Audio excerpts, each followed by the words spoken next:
essas desculpas já não dá mais. Dizer, eu não saio daqui porque é confortável. Pare de ser medíocre, pare de aceitar por conta de reles de comida, estar num lugar que você sabe que Deus não quer que você esteja. Não morra, saia.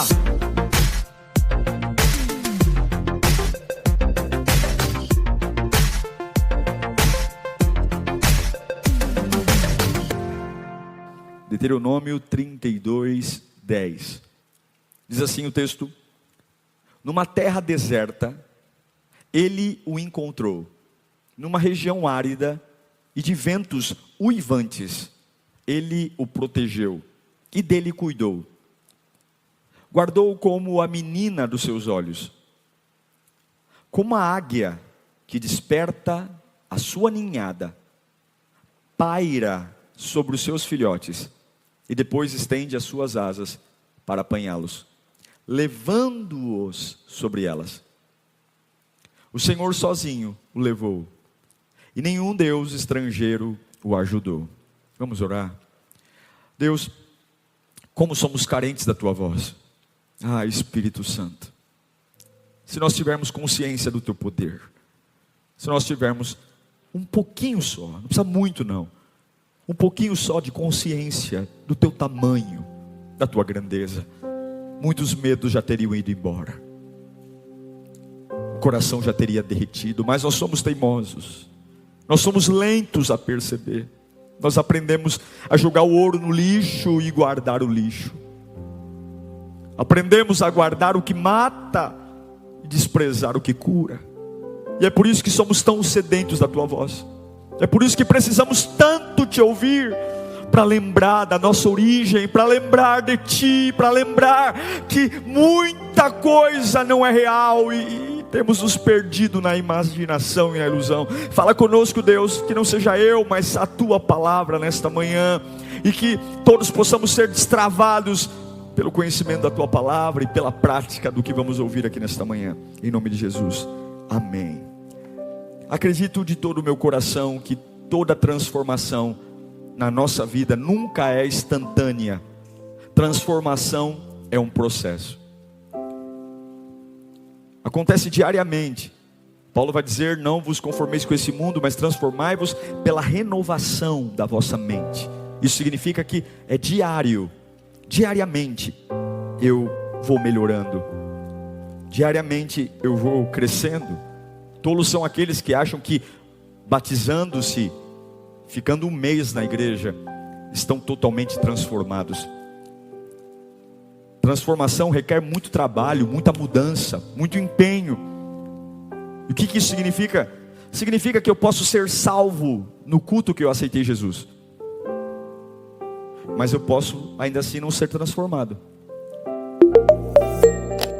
Eu me batizo, obedeço a Deus, estou salvo, creio em Jesus, mas não é porque estou salvo que estou transformado.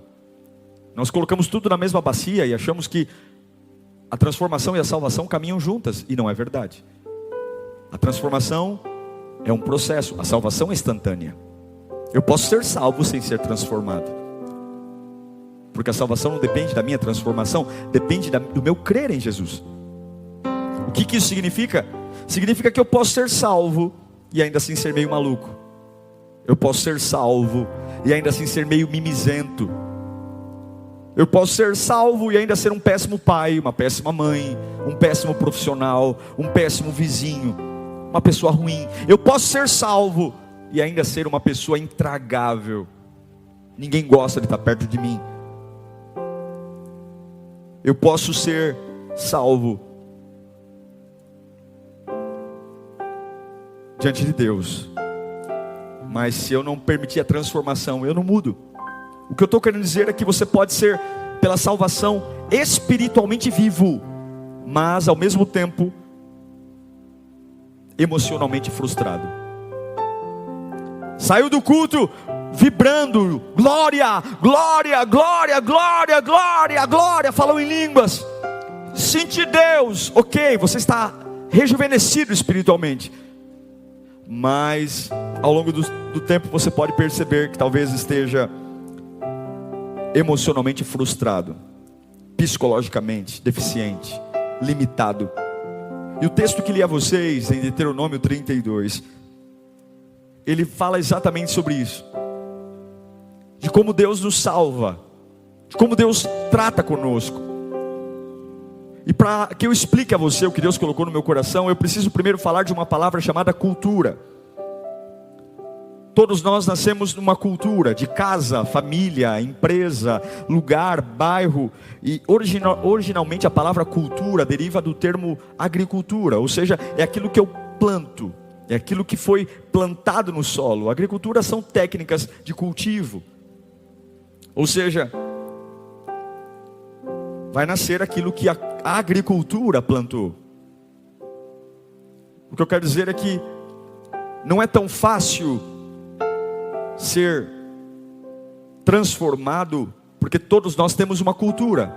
A idade que temos interfere em quem somos, os pais que tivemos, a casa que moramos, o meu jeito de pensar, o meu jeito de reagir, o convívio familiar, amigos ao nosso redor, o fato de ser homem, mulher, as experiências boas e ruins, enfim, tudo isso com uma coxa de retalhos me formou. Então eu aceitei Jesus, falei em línguas, passei pelas águas do batismo e me sinto espiritualmente rejuvenescido, vivo espiritualmente, porém posso estar emocionalmente desequilibrado ainda, porém ainda posso ser uma pessoa muito ruim ainda. E é por isso que o texto diz: como a águia desperta a sua ninhada, ela move-se sobre os seus filhotes, estendendo as suas asas. Assim o Senhor nos guia. Quando eu leio esse texto de Deuteronômio 32, é como se Deus estivesse falando assim: observe as águias. Observe como as águias tratam seus filhotes. Observou? Pois bem, é assim que tratarei vocês. Assim como a águia desperta a sua ninhada, assim o Senhor guiará o seu povo. Todos nós conhecemos uma águia, é a rainha das aves. É um animal extremamente poderoso, com garras poderosas, de uma envergadura a outra, de abertura de asa a outra, chega a ter uma extensão de quase 3 metros. Nenhum outro pássaro enxerga como ela.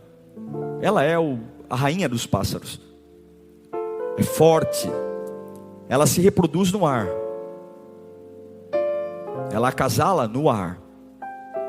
Voa até o mais alto possível, se entrelaça com seu parceiro e como um rasante caindo, ela acasala e depois no ar mesmo eles se desconectam. Eu acredito que tudo que Deus fez para a águia como um animal no topo da cadeia alimentar, basicamente nenhum animal a mata, ela é o topo da cadeia alimentar. Eu creio que Deus planejou a águia viver num ambiente tão alto exatamente para ela não correr o risco de viver com galinhas. Não é qualquer ave que se atreve a enfrentar uma águia. Não é qualquer ave que se atreve a olhar para ela. Apenas águias se enfrentam. As águias menores, os filhotes, também são tratados de uma forma muito singular, muito especial. A maioria das aves faz seu ninho no chão, nas árvores, nos troncos, mas a águia não. A rainha do ar não. A águia sempre faz seu ninho no cume de montanhas, penhascos, desfiladeiros, porque é nítido, existe uma intenção de que o ovo seja colocado nas alturas, que o filhote já nasça em um lugar extremamente alto. É como se Deus falasse: não, o filho da águia jamais vai nascer em um lugar baixo, para que ele não tenha uma mentalidade baixa, mas ele vai nascer, ele vai ser gerado já em lugares difíceis, penhascos, desfiladeiros, para que ele já nasça com uma realidade. Ele foi feito para ter uma mentalidade alta. E é interessante que a primeira vez que o filhote águia abre os olhos, ele vê o quê? As alturas. Ele vê buraco, lugar alto.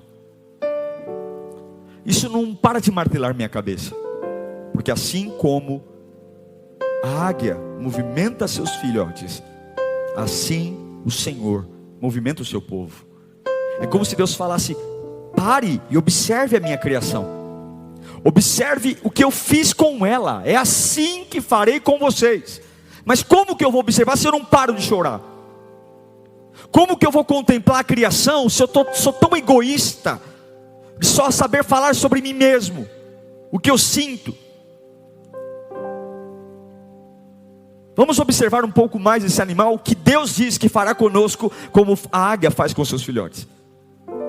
Quando a águia deseja gerar filhotes, colocar seus ovos, ela começa um processo demorado de construir um ninho.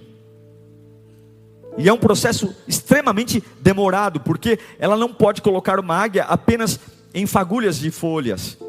Ela precisa de galhos fortes, pontudos, e ela precisa levar ao cume de penhascos. Demora-se meses para construir um ninho. E antes mesmo de chocar os ovos, ou pôr os ovos, o ninho tem que estar pronto. O ninho nada mais é do que a coleção de galhos que a mãe águia vai colhendo pelos lugares que ela passa. Pelos pântanos, pela floresta, pelos arbustos. Durante a trajetória da mãe águia, ela colhe galhos de lugares que ela passou e ela constrói o ninho. São experiências dela, antes mesmo do ovo existir. Em cada lugar histórico que a mãe águia passou, há um galho, há um lugar. Antes mesmo do ovo ser posto, já existe um lugar esperando por ele. E uma coisa que eu aprendo é que ovos não escolhem o ninho que vão ter. Ovos não escolhem o ninho que terá. Você pode escolher seus amigos, mas você não escolhe sua família. Você pode escolher o lugar onde você vai trabalhar, mas o pai e a mãe que você teve, você não escolhe. Você pode escolher com quem você vai casar, mas você não pode escolher o ninho que você nasceu. E quando a mãe águia prepara o ninho, aí sim ela coloca os ovos. O ovo é colocado dentro de um lugar que não tem a história dele, mas tem a história da mãe águia. Todos aqueles galhos, todos aqueles remendos de troncos, de gravetos, são lugares que a mãe águia voou, viu, visitou. E agora todo aquele amontoado de galhos da história da mãe, o ovo está lá, colocado no meio deles. Você quer saber por que você reage como reage? Por que você é como é? Por que você é tão estressado? Você quer saber por que algumas vezes você não tem paciência? Porque tudo que você é está no ninho. Tudo que você cresceu entendendo, pensando, valores, ideias boas, ruins, é um ninho que você foi posto e que você não teve nem o direito de escolher. Vou abrir aspas aqui: nunca se case com alguém sem saber de que ninho ela veio. Quer conhecer uma pessoa? Conheça o ninho dela, e você vai saber quem ela é. Quer conhecer alguém? Conheça o ninho de onde ela vem e como ela viveu naquele ninho, e você vai saber de fato quem essa pessoa é. O ninho determina se eu digo eu te amo, ou se simplesmente eu não tenho força para dizer eu te amo. Eu falo te amo, te amo. O ninho diz porque alguns são tão melosos, carinhosos, e outros amam apenas dando dinheiro ou pagando contas. O ninho determina o nosso valor sobre o trabalho, sobre a vida. O ninho determina a nossa integridade, nossa saúde mental. Mas eu não quero falar mal do ninho, não. Porque que pese sejam lugares que não tem nada a ver com a gente, tem tudo a ver com a mãe águia ou com a nossa família, mas o ninho nos protege. Durante muito tempo, aquele ovo colocado no meio do ninho, ele protegeu, foi protegido por aqueles galhos que a mãe colocou ali. Galhos apontados para fora, para que se outra ave de rapina viesse ao ninho, enquanto a mãe águia estivesse buscando alimento, os filhotes fossem protegidos. Eu não quero demonizar o ninho, não. Porque todo ninho, quando nasce, ele é projetado com as pontas para fora, para que o filhote tenha lugar para crescer, desenvolver, segurança. Todo ninho, por mais estranho que seja, nos salvou em algum momento da infância, nos salvou na adolescência, afastou de nós predadores, a casa que tivemos, os pais que tivemos, os amigos, as pessoas que conviveram com a gente quando a gente nascemos e já estavam lá. Em algum momento os galhos estavam apontados para fora e nós fomos sim protegidos. Porque eu acredito que o ninho é uma bênção, porque se Deus nos permitiu nascer ali, porque faz parte do plano de Deus. A mãe que tive, o pai que tive, o lugar que nasci, o hospital que nasci, os amigos que convivi, os tios, os primos, pessoas que eu não escolhi e de repente estão lá, e por mais atrapalhados que sejam, eu creio que estão lá por uma razão. E glória a Deus pelo lugar de onde eu vim, glória a Deus pelos galhos que estavam em minha volta quando eu nasci, que são as experiências dos meus antepassados, a casa. Glória a Deus, glória a Deus. Eles botaram muitos predadores para correr, me salvaram de muitos desafios. Vários gravetos me protegeram da cobiça desse mundo e formaram a gente quem a gente é hoje. E é interessante que a nossa visão de mundo, quando a gente está dentro do ninho que nossa mãe águia colocou a gente, de galhos e gravetos que não tem nada a ver com a nossa história, mas tem tudo a ver com a história dela, a gente começa a ver a vida por entre os galhos. A gente começa a ver a vida por entre os galhos da história dos nossos pais. A gente começa a ver a nossa relação com o dinheiro. Lá fora tem o mundo, lá fora tem a vida, mas entre eu e lá fora tem os galhos que a mãe águia trouxe das experiências dela e colocou entre eu. Então eu começo a ter uma percepção de futuro pelos galhos. Eu começo a ver o que é família pelos galhos do ninho, que não sou eu, não fui eu que coloquei lá. Eu começo a lidar com o dinheiro e entre essa minha relação com o dinheiro, eu começo a ver pelos galhos. O olhar da mãe águia colocando os galhos ali interfere na nossa vida. A nossa percepção de certo e errado, de bem, de mal, vem das lentes do ninho. Eu sei que todos nós estamos ouvindo a voz de Deus aqui nessa manhã, e talvez você está falando, pastor, e daí? Mas o que eu quero dizer é que nós temos opiniões diferentes, visões diferentes. Você pode sentar com uma pessoa e dizer, olha, não tem como ela discordar de mim. E você vai contar a sua história e ela vai dizer, eu penso diferente. Por que eu penso diferente? Porque nós temos ninhos diferentes. Viemos de lugares diferentes, comemos em ninhos diferentes, dormimos em ninhos diferentes, crescemos em ninhos diferentes, tivemos experiências em ninhos diferentes. Mas a Bíblia diz em Deuteronômio 32 que assim como a mãe águia agita o ninho, agita os seus filhotes, Deus faz com o seu povo. Em algum momento, quando a mãe bota os ovos e aponta os galhos para fora para proteger os filhotes dos predadores, as aves vão crescendo, os filhotes vão crescendo, e aquele lugar é um lugar bom, é um lugar que me alimenta, é um lugar que me sustenta, é um lugar que provê a minha segurança, é um lugar, facilidades, porque afinal de contas, todos os dias a mãe águia coloca carne no meu bico, todos os dias a mãe águia traz suprimento, mas chega num determinado momento que a gente começa a crescer, e a gente precisa sair de lá. Em algum momento o ninho, ele se torna uma maldição. Em algum momento a vida que nós tivemos desde que começamos, com a ideia que nossos pais nos ensinaram, a escola, o bairro, em algum momento nós vamos crescendo diante de Deus, diante da família, diante dos projetos. Em algum momento esse lugar que até ontem nos protegeu, nos aqueceu, nos alimentou, essa forma de pensar, essa forma de agir, essa forma de tomar decisões, essa forma de suportar a dor, essa forma de reagir aos problemas, em algum momento esse lugar que era tão meu, era tão agradável, era tão familiar, ele começa a virar uma maldição. E eu sei que alguns arriscam sair do ninho algumas poucas vezes, talvez às quintas-feiras às 8 horas e aos domingos às 10 da manhã, mas logo querem voltar para o ninho, mas depois insistem. Mas Deus disse, eu vou te guiar como a águia agita o seu ninho. E é aqui que eu quero abrir meu coração, de aquilo que Deus colocou no meu coração, para que fale a você. Agitar um ninho é diferente de construir um ninho.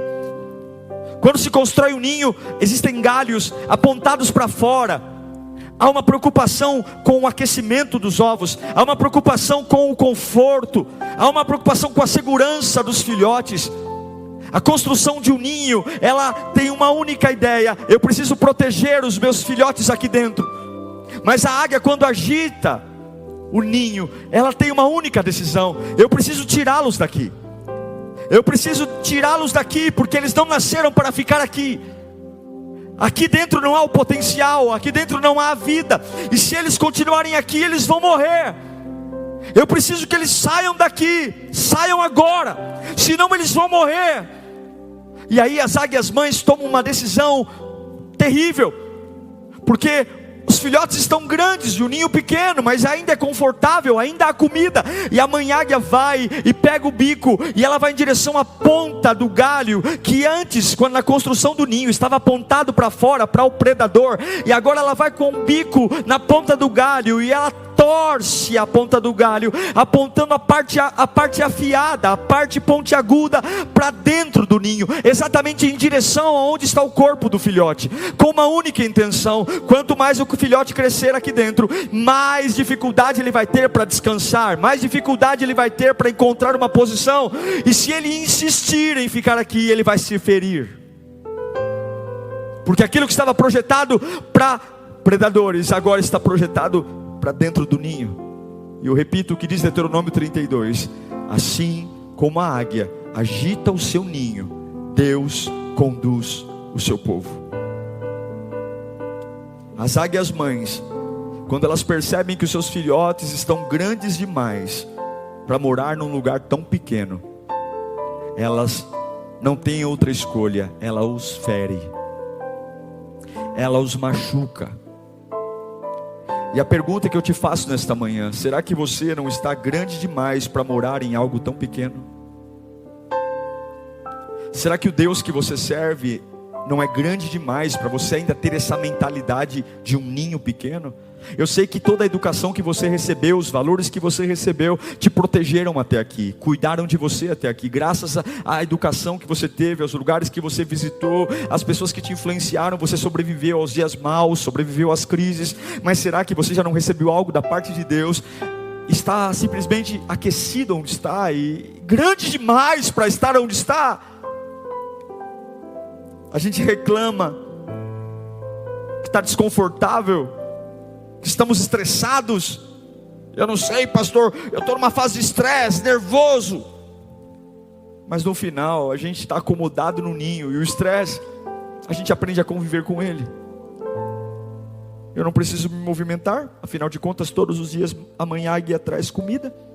Eu não preciso me esforçar, todo dia alguém me alimenta, me aquece.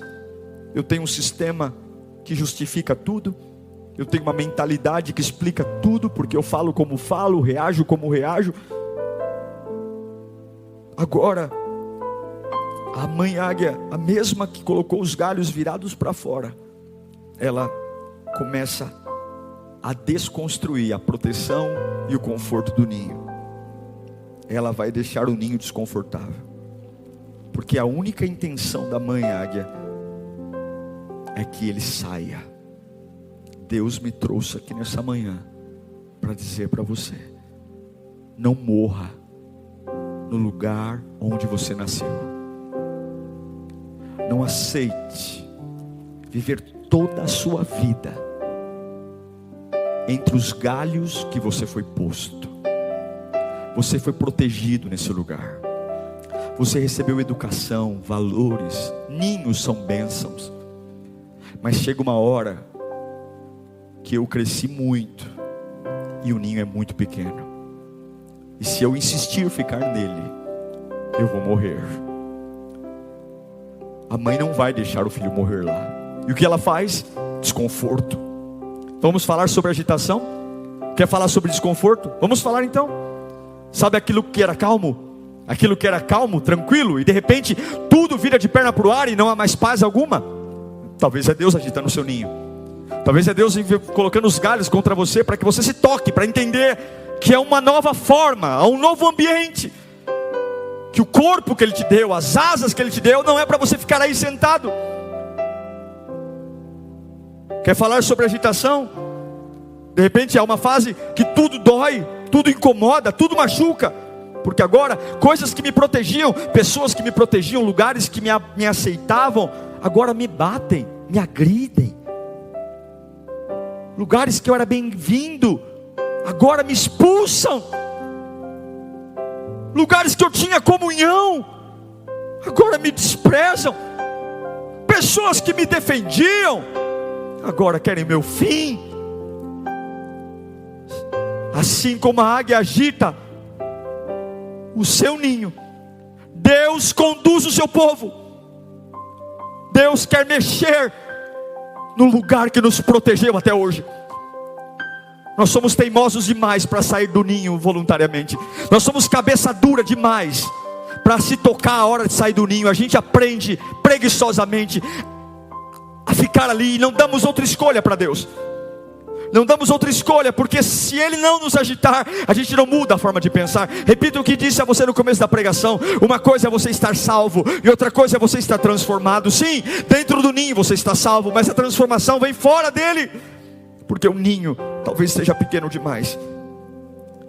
E talvez não é o diabo, não é macumba, talvez essa fase de aflição, de machucados, de dores, é Deus tentando levar você para pensar no novo nível, reagir no novo nível, tomar decisões no novo nível, aprender a falar de um jeito diferente, reagir de um jeito diferente, suportar de um jeito diferente, de um jeito que, se não fosse pelas dores e pelos machucados, você jamais cairia a ficha, jamais você se tocaria que está grande demais para estar nesse lugar pequenininho que está.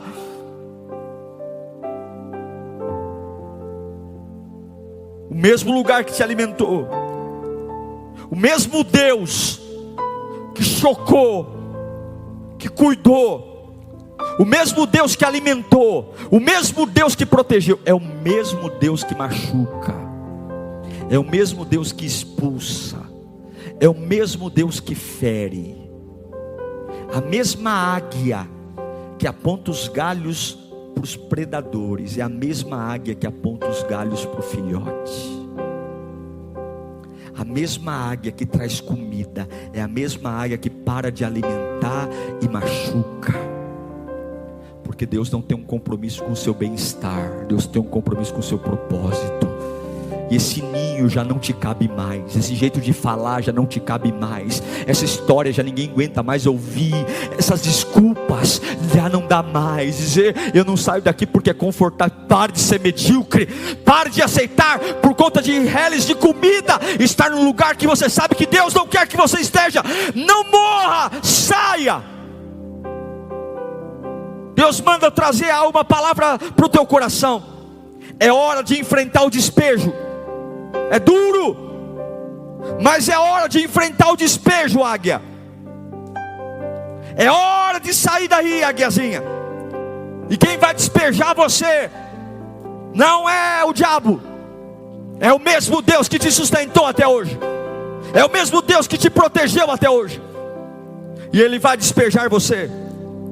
Vai despejar você das desculpas que você dava para não melhorar. Vai despejar você dessa fé mequetrefe, que você até hoje diz que por isso que você não ora como deve orar, que por isso que você não vence como deve vencer. Deus vai despejar você desse ninho que explica tudo, mas não cura nada, que resolve tudo para a boca dos homens, mas não te agrega um valor de vida. Você não sai da lama, não sai da mesma, mora no deserto. Deus te fez não para ficar comendo lixo no chão. Ele fez você nascer nas alturas, te deu uma envergadura, mas Ele sabe quem somos. Vai nos despejar de algo que a gente não quer mudar. Você tem que se mudar nessa manhã. Se nós voássemos por conta própria, Deus não precisaria nos ferir, não seria necessário nenhuma agitação. Mas tem águiazinhas que são teimosas, que se Deus não agitar o ninho, elas não saem de lá. Sangram, mas ficam lá. São humilhadas, mas ficam lá.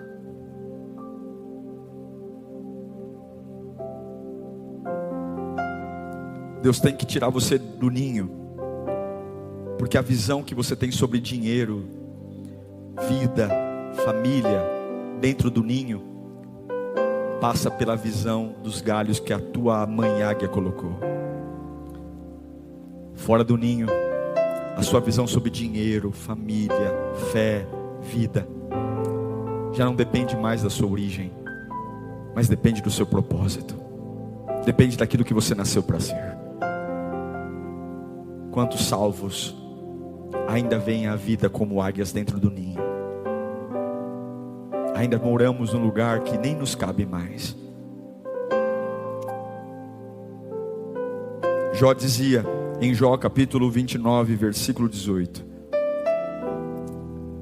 Jó 29, 18.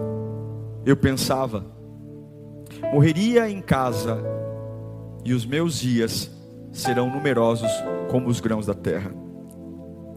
Numa outra versão diz, Jó 29, 18, e dizia, no meu ninho expirarei e multiplicarei os meus dias como areia. O que Jó estava dizendo? Eu estava muito feliz, meus 10 filhos, rico, adorava a Deus de uma forma muito generosa. A Bíblia diz que Jó era um homem justo, íntegro, reto, que se desviava do mal. E ele falava, eu pensava que eu iria morrer no meio desse ninho, dessa alegria toda, família, dinheiro.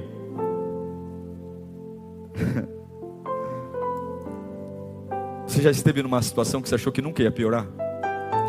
Que você ia viver aquilo para sempre? Já passou por isso? Uma fase você falou, ai, que dure eternamente. De repente Deus agita o ninho de Jó, ele perde tudo. E de repente Deus agita seu ninho. De repente o que era calmo começa a agitar. As ideias, os pensamentos, a prioridade, a visão, a audição, sua família, filhos, casamento.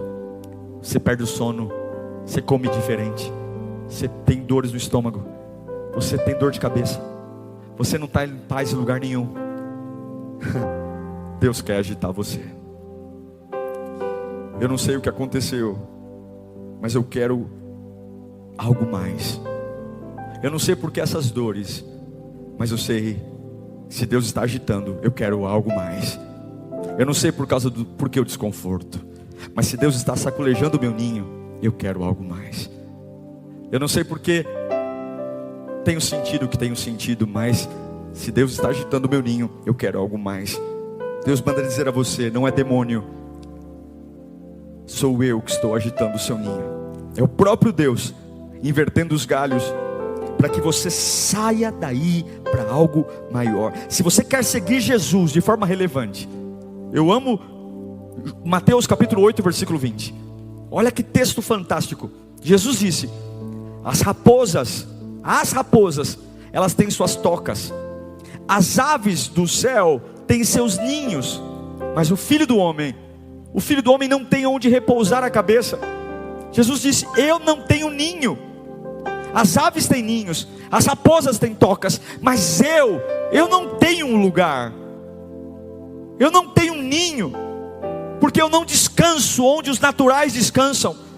Eu não como onde os naturais comem. Eu não me alimento onde os naturais se alimentam. As raposas têm suas tocas, as aves têm seus ninhos, mas o Filho do Homem não tem onde reclinar a cabeça. Eu não cresço onde os naturais crescem. Ele está dizendo, eu não tenho lugar. Eu não preciso de um lugar. Eu não preciso confiar num ninho. Ainda que o ninho que eu nasci me faz mal. Mãe, pai, história. Deixem as aves com seus ninhos, deixem as raposas com suas tocas, mas aqueles que servem a Deus, eles nem têm onde reclinar a cabeça, porque eles não pertencem a lugar algum. Eles apenas sobrevivem porque são frutos de um sonho de Deus. Porque eu nasci para estar nas alturas, eu nasci para comer da mão do Criador, eu nasci para amar as alturas e não para comer da mão dos homens, comer da mão das pessoas, comer de marido, esposa, filhos. Eu nasci para estar no topo. E quando digo topo, não digo no topo que os homens imaginam, porque o topo de um filho de Deus é depender de Deus.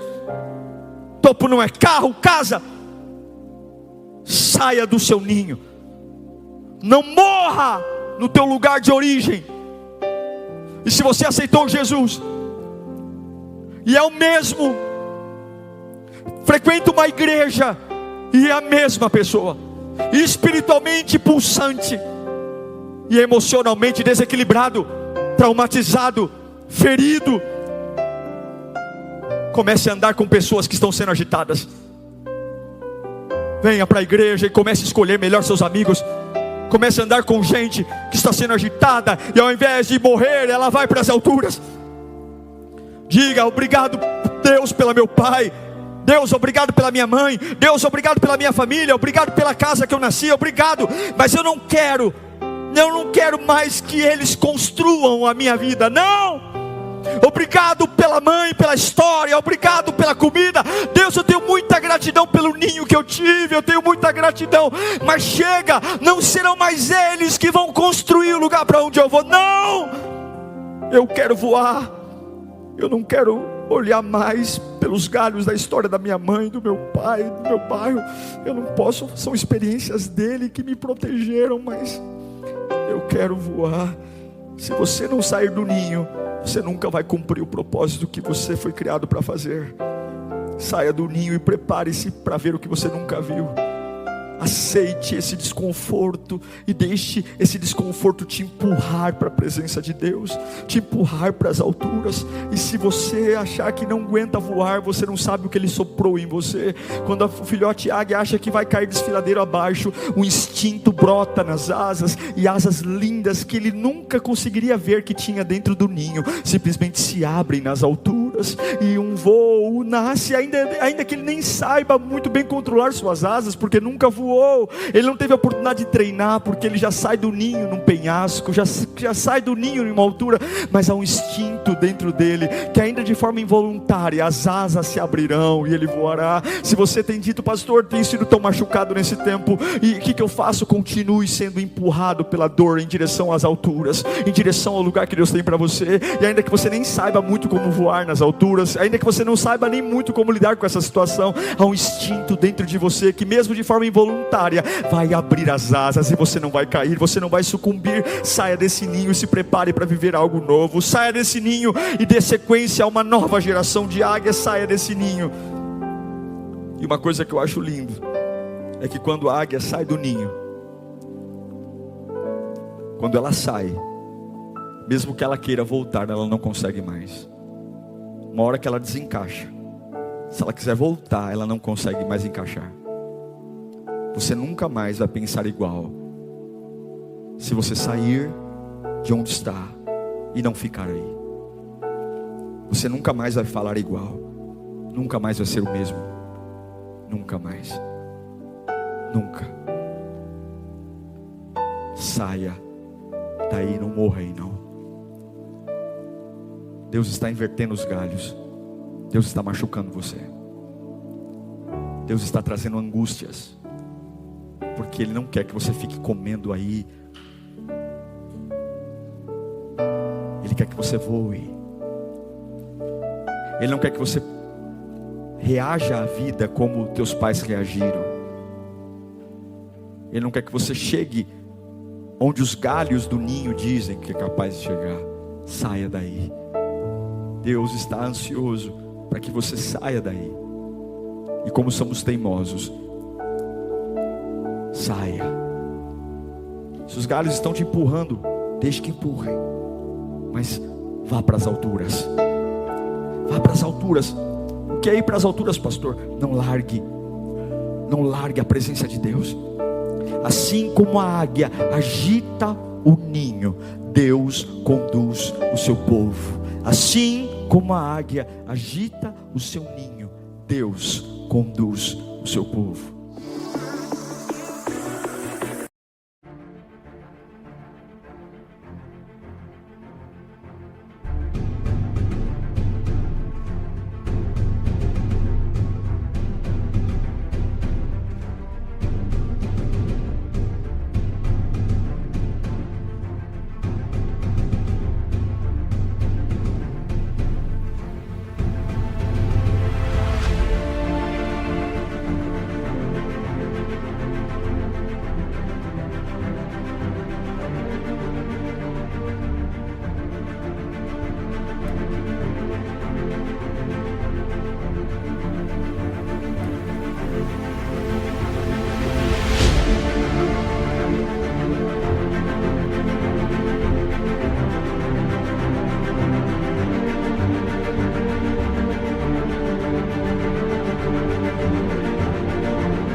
where the cold winds blow. Snowflakes dance in silence in the moon's soft glow. The world is wrapped in a blanket of white. In the still of the night, everything feels right. Frost on the window, a crystal display. Whispers of winter in a gentle sway. Beneath the starlit sky, our breath takes flight. In this cold winter's night, our hearts ignite. Cold winter, oh so bright and clear. Holding you close, feeling you near. In the chill of the night, our love is warm. Through the frost and snow, we weather the storm. Footsteps in the snow path we tread. Through the icy chill, where dreams are led. The fire's warm glow, a welcome sight. In the depth of winter, love. Each note a brushstroke of emotion, painting hues of every shade. The female vocals breathe life into a song that won't fade. Deep within the music's embrace, I find solace in this space, where the lyrics intertwine with the beats of time. As the music evolves and shifts, I surrender to its gift.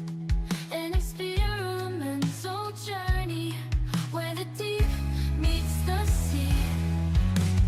Deep within the music's embrace, I find solace in this space, where the lyrics intertwine with the beats of time. The final chord fades away in the